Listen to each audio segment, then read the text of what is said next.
محمد صلی اللہ رسول الکریم اما بعد فاعوذ باللہ من الشیطان الرجیم بسم اللہ الرحمن الرحیم تلک الرسل فضلنا بعضهم علی بعض منہم من کلم اللہ ورفع بعضهم درجات صدق اللہ العظیم۔ یہ خلاصۃ القرآن ہمارا جو چل رہا ہے اس میں پارہ نمبر 3 آج ہم اس کو شروع کر رہے ہیں۔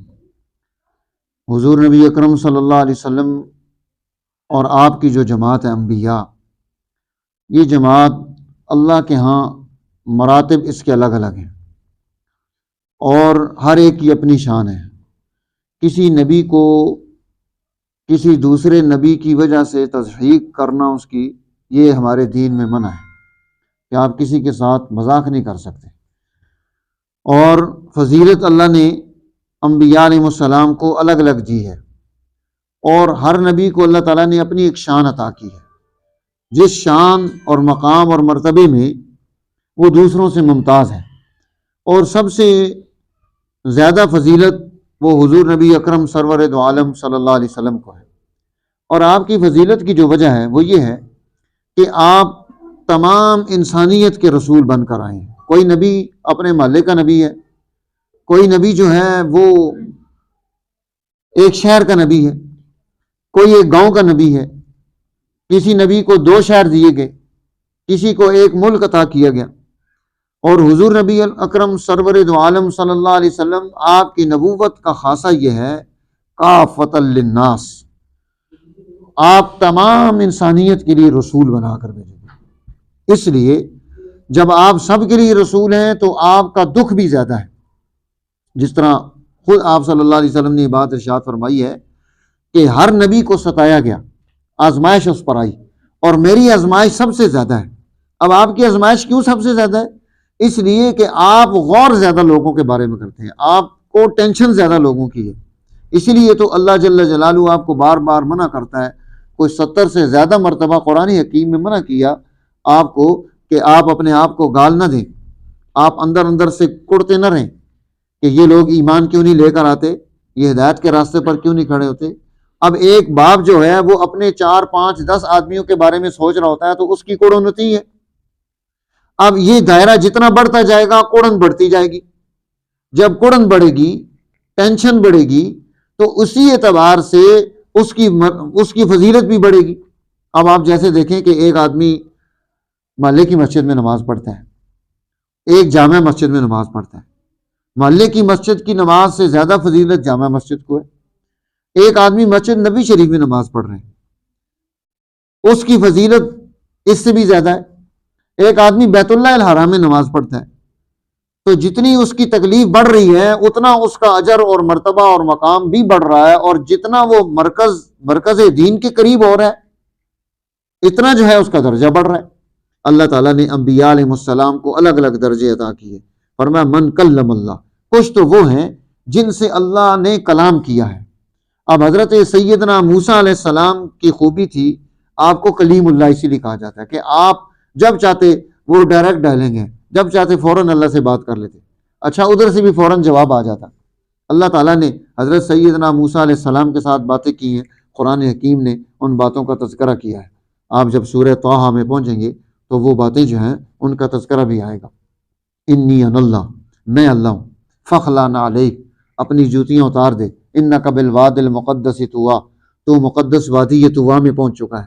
تو یہ سارا کلام اللہ کر رہا ہے، اور جو ہے اللہ تعالیٰ نے حضرت سیدنا موسیٰ علیہ السلام کے ساتھ گفتگو کر کے انہیں اپنا تعارف دیا کہ میں کون ہوں۔ تو یہ جو ہے اللہ تعالیٰ، اسی طرح حضرت سیدنا عیسیٰ علیہ السلام، اللہ نے ان کو بہت ساری خوبیاں عطا کی تھی، جیسے وہ بیمار جو تھے جن کو کوئی ٹھیک نہیں کر سکتا تھا وہ ٹھیک کر دیتے تھے، اندھوں کو بینائی مل جاتی تھی، اسی طرح کوڑی جو تھے وہ ان کا کوڑ ختم ہو جاتا تھا، اور وہ جو ہے وہ پرندہ بناتے اور اسے جو ہے نا وہ اڑاتے، وہ اڑنا شروع ہو جاتا۔ تو اللہ نے ان کو الگ چیزیں دی۔ اسی طرح یہ تمام چیزیں انبیاء علیہ السلام میں الگ الگ ہیں، لیکن ہر نبی وہ نبی ہے، نبی کی شان ختم نہیں ہوتی۔ نبوت ایسا منصب ہے جو دنیا میں کوئی انسان کسی کو نہیں دیتا ہے، یہ اللہ یستفی، اللہ تعالیٰ کا انتخاب ہے اللہ پسند کرتا ہے. جب اللہ پسند کرتا ہے تو پھر دنیا والے اس میں ان کی کوئی رائے نہیں چلتی. جب رائے نہیں چلتی، اس لیے اگر کسی نبی کے ساتھ ایک آدمی بھی ماننے والا نہ ہو تو اس کے مرتبہ نبوت میں کوئی کمی نہیں آئے گی. ان کا خسران ہے جنہوں نے نہیں مانا ہے. نبی کی شان اسی طرح قائم ہے. وہ نبوت وہ قائم ہے. دنیا کے بادشاہوں کی طرح نبوت نہیں ہے کہ اس کے ساتھ جانا اس کے ووٹر سپورٹر تھوڑے ہو جائیں تو اس کی حکومت چلی جائے گی. نبی کی شان اسی طرح سے قائم رہتی ہے. اس لیے قرآن حکیم نے انبیاء علیہ السلام کا بڑا مرتبہ پیش کیا ہے، اور کسی نبی کو دوسرے نبی کی وجہ سے تصحیق اگر ہم کرتے ہیں تو اس کو جرم قرار دیا ہے. پھر یہاں قرآن حکیم نے آیت الکرسی کا تذکرہ کیا ہے. آیت الکرسی یہ اللہ تعالیٰ کی عظیم الشان آیات میں سے ہے. قرآن حکیم کی سب سے اعظم آیات، جو سب سے بڑی آیات ہیں، ان میں سے آیت الکرسی ہے. اور آیت الکرسی میں اللہ تعالیٰ نے اپنی توحید کا تعارف کرایا ہے. قرآن حکیم جن علوم پر بحث کرتا ہے وہ 5 قسم کے علوم ہیں، جسے امام شاہ ولی اللہ محدث دہلوی نے پیش کیا. علم الاحکام اور علم المناظرہ، اور 3 علوم جو ہیں ان کا تعلق تذکیر کے ساتھ ہے. تذکیر بآلاء اللہ، تذکیر بایام اللہ، اور تذکیر بالموت وما بعد الموت. یہ 5 علوم یہ علم القرآن ہیں. جب ہم قرآن پڑھتے ہیں تو سارے قرآن میں یہ ساری چیزیں آ رہی ہوتی ہیں، احکام میں، اور اللہ تعالیٰ کی توحید اور اس کے احکامات کا تعارف، اور یہ ساری چیزیں وہ اس میں آ جاتی ہیں جس کو قرآن حکیم پیش کرتا ہے. تو آیت الکرسی جو ہے اور سورہ اخلاص، یہ دونوں صورتیں، ان میں اللہ تعالیٰ نے توحید بیان کی ہے.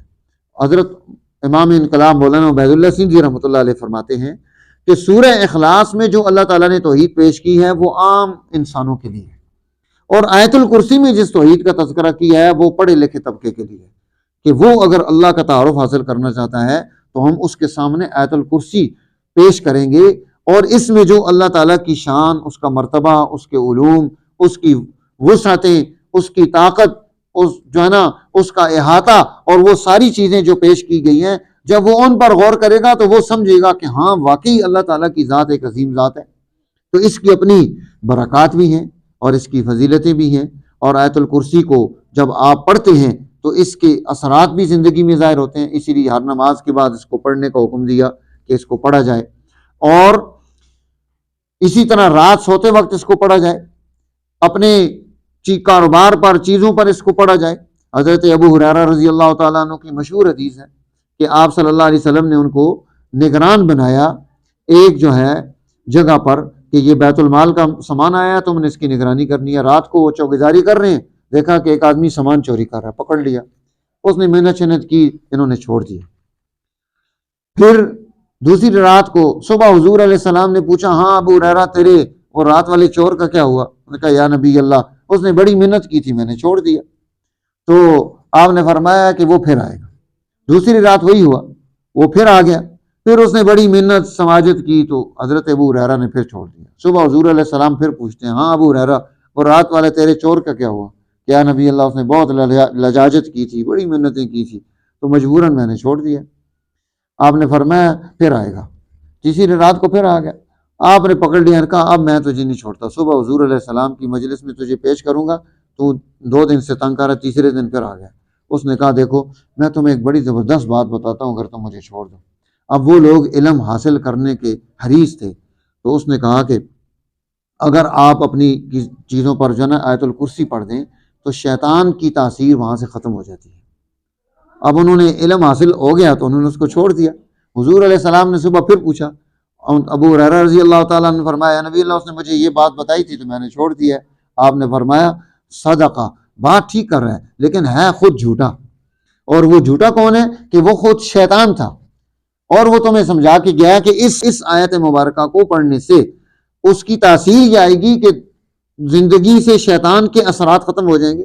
اس لیے یہاں اللہ کا تعارف کرا، اللہ لا الہ الا ہو، اللہ اس کے سوا کوئی الہ نہیں ہے. اللہ وہ الہ ہے، تو الوہیت وہ صرف اللہ کے ذات خاص ہے، اور دنیا میں کوئی الہ نہیں ہے. فرمایا الحی القیوم، وہ زندہ ہے اور سب کو تھامنے والا ہے. تو باقی ساری کائنات پر موت آئے گی سوائے اللہ کے. کل من علیہا فان وَيَبْقَى وَجْهُ رَبِّكَ ذُو الْجَلَالِ وَالْإِكْرَامِ۔ تو اللہ، اور پھر اس نے کائنات کو تھام کے رکھا ہوا ہے، اس کائنات کو سنبھالنے والا اللہ ہے۔ جب اللہ تعالیٰ اس کائنات کی جو ہے نا وہ رسیاں ڈھیلی کرے گا، پھر اس کو کوئی نہیں سنبھال سکتا، ٹھیک ہے نا۔ ان اللہ یمسک السماوات والارض ان تزولا، اللہ نے آسمان و زمین کو تھام کے رکھا ہوا ہے کہ وہ گر جائے۔ وَلَئِن زَالَتَا، اگر وہ اس کو چھوڑ دے گا تو پھر کوئی اس کو تھامنے والا نہیں اللہ کے سوا۔ اس لیے یہ اللہ کی خوبی ہے جس کو یہاں پیش کیا، لا تأخذہ سنۃ ولا نوم۔ اگلی بات یہ سمجھائی کہ اس پر تو نہ اونگ آتی ہے نہ اسے نیند آتی ہے۔ یہ اونگنا اور نیند کا آنا یہ جو ہے یہ ہمارے لیے ہے۔ اللہ کی ذات، وہ کائنات کا پورا نظام سنبھالنے والی ذات، اگر اسے اونگ آئے تو وہ تو سارا نظام ہی درم برم ہو جائے، پوری کائنات اس نے سنبھالی ہوئی ہے۔ اور فرمایا لہو ما فی السماوات و ما فی الارض، اسی کا ہے جو کچھ آسمان و زمین میں ہے۔ آسمان و زمین کی وسعت کتنی ہے اور اس میں کتنے جہان سمائے ہوئے ہیں، وہ سارے کے سارے اس کے ہیں۔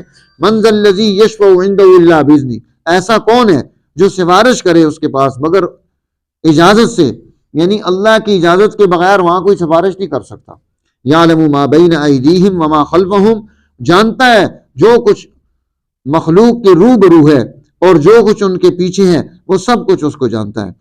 تو اللہ تعالیٰ انسانوں کے ظاہر کے حالات کو بھی جانتا ہے، باطن کے حالات کو بھی، چھپی ہوئی چیزوں کو بھی جانتا ہے، ظاہری چیزوں کو بھی جانتا ہے۔ وہ روشنی اور اندھیرے کا محتاج نہیں، وہ دور اور نزدیک کا محتاج نہیں، اس کو ان چیزوں کی احتیاج نہیں ہے۔ وہ ہر وقت ہر چیز کو جاننے والا ہے اور ساری کائنات کا سارا علم اس کے پاس ہے۔ وہ خوبیوں اور کمالات والا ہے، آسمان سے نازل ہونے والے بارش کے ہر قطرے کو جانتا ہے۔ اور وما تسقط من ورقۃ الا یعلمها، جتنے پتے گرتے ہیں ان تمام پتوں کو وہ جانتا ہے۔ اس لیے قرآن حکیم نے اللہ تعالیٰ کی یہ شان بیان فرمائی، ولا یحیطون بشیء من علمہ الا بما شاء، اس کا علم وہ تمام کائنات پر جو ہے نا وہ کیا ہے، اس نے اس علم نے احاطہ کیا ہوا ہے۔ وسع کرسیہ السماوات والارض، اور اس کی کرسی تمام آسمان و زمین کو گھیرے ہوئے ہے۔ ولا یؤودہ حفظہما وہو العلی العظیم، اور ان تمام چیزوں کو سنبھالنا اس کے لیے مشکل نہیں ہے۔ اللہ کی ذات وہ ہماری طرح نہ تھکتی ہے نہ سوتی ہے، نہ اس کو اونگ آتی ہے نہ نیند آتی ہے، نہ اس کا علم کمزور ہوتا ہے نہ اس کا ارادہ کمزور ہوتا ہے، وہ اللہ ہے۔ فرمایا وہو العلی العظیم، وہی سب سے برتر اور عظمت والا ہے۔ اب یہ جو اللہ تعالیٰ نے دین تھا یہ واضح کر دیا اور ہدایت کو بالکل سامنے کر دیا۔ اب طاغوت اور ظلم، اس کا انکار کرنا، اللہ پر ایمان لے کر آنا اور اس کے کڑے کو مضبوطی سے پکڑنا، یہ ہماری نجات کا ذریعہ ہے۔ اللہ تعالیٰ ہمیں ہدایت نصیب فرمائے، صراط مستقیم پر گامزن فرمائے، تاکہ ہم دنیا اور آخرت میں سرخرو ہو سکیں۔ آخر دعوانا الحمدللہ رب العالمین۔